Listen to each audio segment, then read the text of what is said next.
Hey y'all, what's up? It's Tay Bryce and I'm back with another video today. So today's video is going to be tips for anybody who's thinking about starting their locks. I compiled a list of about 20-ish tips that I have.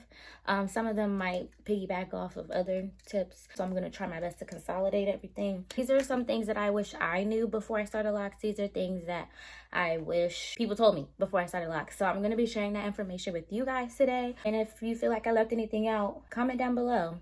Leave some tips for other people. I hope this video helps somebody out with their lock journey if they are thinking about starting or they've already started. And yeah, let's just get into it. Alrighty, y'all. So I have my handy dandy iPad where I wrote down all of my tips or whatever. One of the first tips that I would suggest for somebody who is thinking about starting their lock journey or they've already started, start your lock journey because you want to start your lock journey. Do not let anybody pressure you into starting your lock journey. Do not let anybody talk you out of starting your lock journey. If you've already decided or you already started, like, do not listen to the naysayers, okay? People will always have something to say, but once your hair is out of that starter lock phase, they're gonna love it. And it's just like, okay, but in the beginning, you was telling me to comb them out. Why are you doing that to your hair? Yada, yada, yada, yada, yada. No, you're going to have to block out all of the haters because haters will hate, okay? You just got to learn to block out the noise. So that would be my first tip. My second tip or piece of advice is you might feel a little uncomfortable for a while with your new hair. If you're not used to shrinkage, if you're not used to wearing your natural hair out, period, if you're just not used to seeing your hair in twists, you might feel uncomfortable for a little bit. I'm not saying that everybody will feel uncomfortable, but it's a possibility and it's okay to be uncomfortable. You do not need to love your lock journey immediately. And I feel like that is one thing that discourages people from starting their lock journey, is feeling like they don't want to experience the discomfort, and the discomfort is what helps you grow. You cannot grow if you are comfortable. And you're going to feel uncomfortable for a little bit, and that's fine. But you're going to have to fake it till you make it. And honestly, that's what I did when I started my lock journey. I loved my hair, I loved my twists, but I was not used to having my hair in these little baby itty bitty twists all the way up here. Like, I was like, I don't know. So I just want to reassure you that it's okay to feel uncomfortable for a little bit. You will grow into that comfort. You will grow into your lock journey, and you will grow in other areas of your life. Feel the discomfort. The third tip, let go of all of your expectations. Forget about the expectations. You may have watched this person's video. You may be following this person's lock page and you're like, oh, I want my hair to look like them. I want to. Don't even do that. You will be disappointed. Everybody's hair is different. Everybody's journey is different. Everybody's hair locks differently. Your journey may look similar to somebody else's, but everybody's lock journey is different. Let go of the expectations that your hair is going to be down to your butt in the next 2 years, because it's probably not going to happen. Just let things happen. Don't try to rush your hair locking. Don't try to put different products in your hair to try to get your hair to lock. It will lock on its own. Your hair will figure out what it's doing eventually, and it will get itself together. You just have to trust the process. Tip or suggestion number 4, take pictures of your hair. Document your hair journey, because there will be times in your hair journey where you feel like nothing's happening, nothing's changing, and you're like, I don't know if I want to keep doing this. Make sure you take them pictures, okay? Because once you feel like that, you can go back and look at the progress. Even after a month, you will see a difference. Even if you feel like there's no change occurring, there are changes happening. You may not see them every day because you see your hair every day. And every time you look at it, it looks the same. But I'm telling you, if you take pictures and videos throughout your lock journey, you will really see the difference in your hair. And I am not lying to y'all. I'm keeping it real with y'all. I don't come on here and cap. Everything I'm saying is based off of my experience, what I've discussed with others and their experience. This is all personal experience. You're really going to appreciate yourself for documenting your journey. Take them pictures, take them videos, post them, do what you need to do. Now, there's a lot of controversy about people using products in their locks. I don't even want to come on here and say this because I know some people are going to be like, I use products and my hair is just fine. Please, save it. What I'm about to tell y'all is based off of my lock experience. Since the beginning of my lock journey, the only products that I have used in my hair are water, oil, edge control for my edges, and rose water. And when I first started my lock journey, I was retwisting with aloe vera gel. I don't do that anymore. When I retwist, I just retwist with water and oil. When it comes to products, that is something that you're gonna have to decide for yourself. Do I suggest it? No. I don't suggest using edge control to retwist your locks. I do not suggest using leave-in conditioner in your hair. I may be biased because I've never used leave-in conditioner, or just I've never conditioned my locks in general. Like, do what you want with that information. My reason behind doing that is to avoid buildup in my hair. Now, I feel like buildup overall is inevitable, but you can control how much buildup is in your hair depending on what products you're using and how often you are using those products. I will say, if your hair is dyed, you may need to use a little bit more than oil and water. But my hair is not dyed. I've never dyed my locks, so I would not be able to speak on that. But as for me and my hair, and what I'm telling y'all, I don't suggest using heavy products. I don't suggest using locking gels, gel in general. Even on my edges, when I do use edge control, I try my best to wash my edges out every night, because you could still get buildup in the front row of your locks just from using edge control on your edges. I know from personal experience. But to summarize all of that, I would just say keep your products to a minimum. Less is more when it comes to locks. Y'all will learn that throughout your lock journeys. You may be using products in your lock journey right now. You may not see any buildup, but buildup occurs over time. You may not see any today, but in a year, you might see all of that shit in your locks.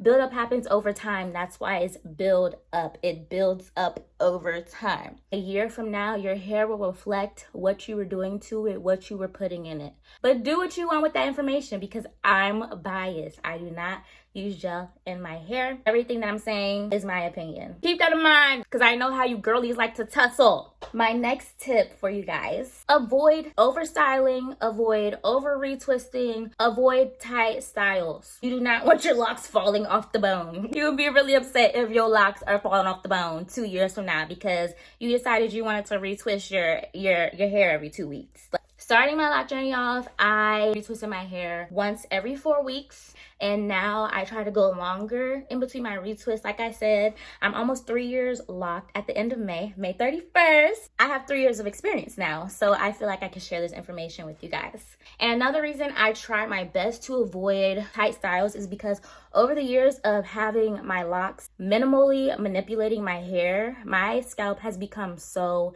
tender that even a ponytail hurts my head. So there's a good chance you become tender-headed after starting your lock journey. I was not tender-headed before, not at all, not one bit. Keep your styling to a minimum. Overstyling, over retwisting, tight styles can thin your locks out. Thinning your locks out can lead to your locks snapping off. And that's what I mean when I say you don't want your locks to be falling off the bone. Tip number 7, as much as we want to avoid it, lint is inevitable. You will have some type of lint in your hair at one point in time. Our hair attracts that stuff. But I will say you can minimize the amount of lint in your hair. So one thing I suggest, even if you're just starting your lock journey, examine your hair. Examine your locks. Look through your hair. Look for any lint or anything that may have gotten in your hair throughout the day. Take it out. If the lint is embedded into your locks, I don't suggest trying to pick it out. That's up to you, because in trying to pick it out, you can damage your locks, causing thinning, causing your locks to snap off, aka your locks fall off the bone. Try your best to prevent lock lint. I started brushing my locks probably like a year and a half after already having my locks. I did not brush my locks in the beginning of my lock journey. Personally, I feel like that has helped me get a lot of lint out of my hair. I just take the brush in one hand, put my hand on the back side of my locks, and I just take the brush and brush. I use a soft bristle brush. Let me show y'all. This is one of the brushes that I use, but it's very soft. It's not hard. It may sound like it, but it's not, I promise. Like I said, I just take my hair, brush, pull the brush down. This is very helpful for getting lint out of your hair. I feel like brushing your locks is also pretty controversial. Do what you want with that information, okay, baby? I've seen what it can do as far as getting lint out of my hair, so I'm gonna keep using it. If you don't wanna do it, don't do it. It's your lock journey. I would say every couple days, just look through your hair. If you can pick the lint out, pick it out. Try your best to avoid the lint, but it's inevitable. Tip or suggestion number 8 is to moisturize your hair. I use rose water. I don't oil my hair too much. I do oil my scalp whenever I feel like I need to. I just listen to what my hair is telling me. Every once in a while, I will seal in that moisture with oil. As far as oil is concerned, you're gonna have to figure that part out on your own, because I use Jamaican black castor oil in my hair. That might not be ideal for a lot of people, especially because it is sort of a heavier oil. Over the years, I have tried many different oils on my hair. I've tried peppermint oil. I've tried miel oil. I've tried jojoba oil. I've tried coconut oil. I've tried, I think it's like walnut or something. I've tried them all. And the only thing that my scalp likes and can handle is the Jamaican black castor oil. Any other oil I use, my scalp is so itchy. It's flaky. It's not good. I'm uncomfortable. But you're going to have to figure out what oil works for you in your head.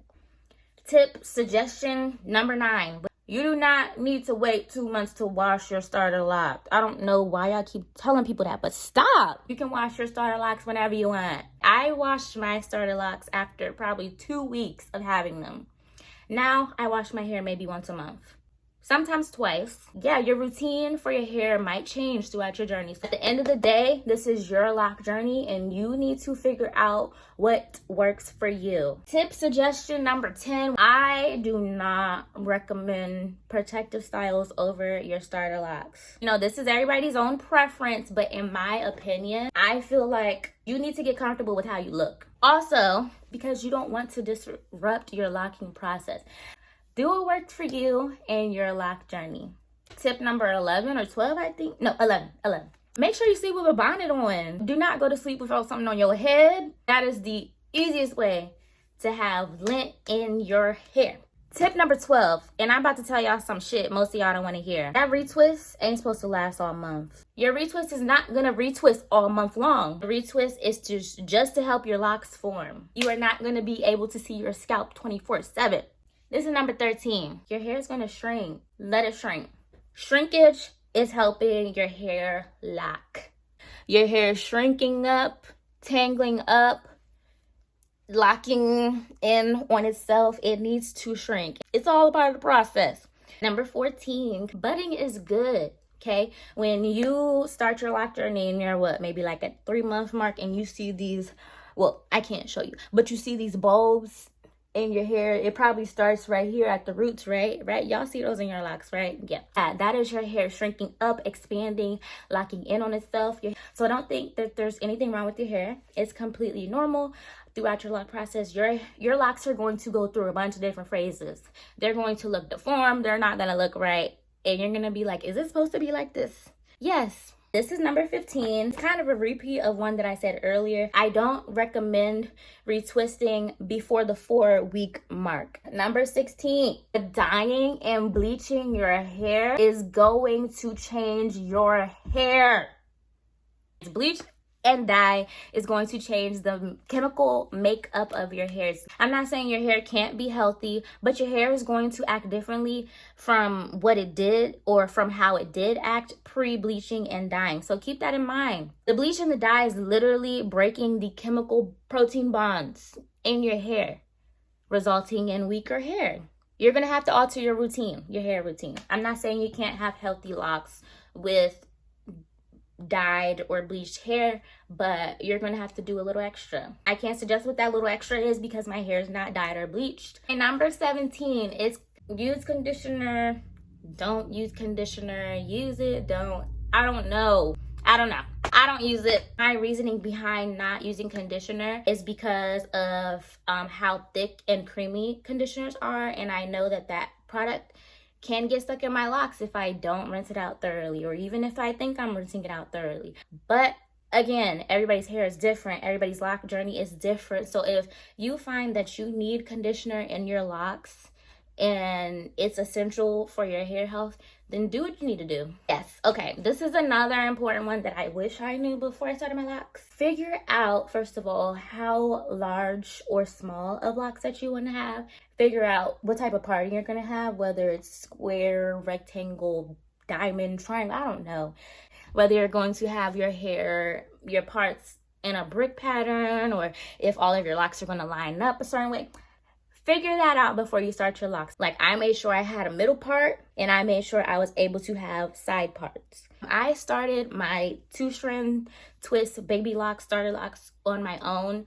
Another thing I would suggest is if you want to maintain your hair yourself, but you don't want to start your locks yourself because you may not be good at making sure all the twists are the same size or all of the lines are straight, I would suggest going to a professional to start your locks. But there's nothing wrong with going to a loctician. And even if you don't want to maintain your locks yourself, go to a loctician. Do a lock consultation or whatever, just to make sure that you are starting with a good foundation for your hair to set yourself up for a successful lock journey. Another thing to keep in mind is your locks will get a little bit thicker. I have all different types of thicknesses in my locks because I started them myself and my parts and the size of my locks were not consistent. This is lock tip number 20. I do not suggest leaving beads in your hair for a long time if you're in the starter lock phase or if your locks are matured, and I can tell you why from experience. So I put beads at the end of my hair for probably like 2-3 weeks. And once I took them babies off, honey, the end of my locks became really skinny. So when I have locks with blunt ends like this one, because I didn't put beads at the end of it. And then I have locks that look like this at the end of it because of the long-term wear of those beads. You know, it's not a big deal for me, but if you want to avoid that, you can learn from my experience. I'm not saying don't wear beads, just don't keep them in for long periods of time.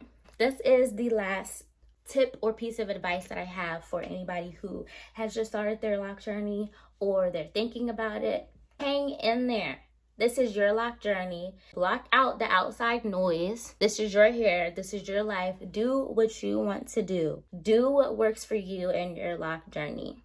Thug it out, okay? But I really hope you guys enjoyed this video. I was really excited to make it for you.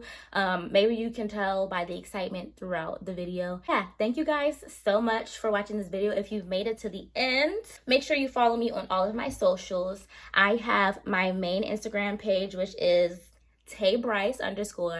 I have my new lock lifestyle page, which is tayjanelle_.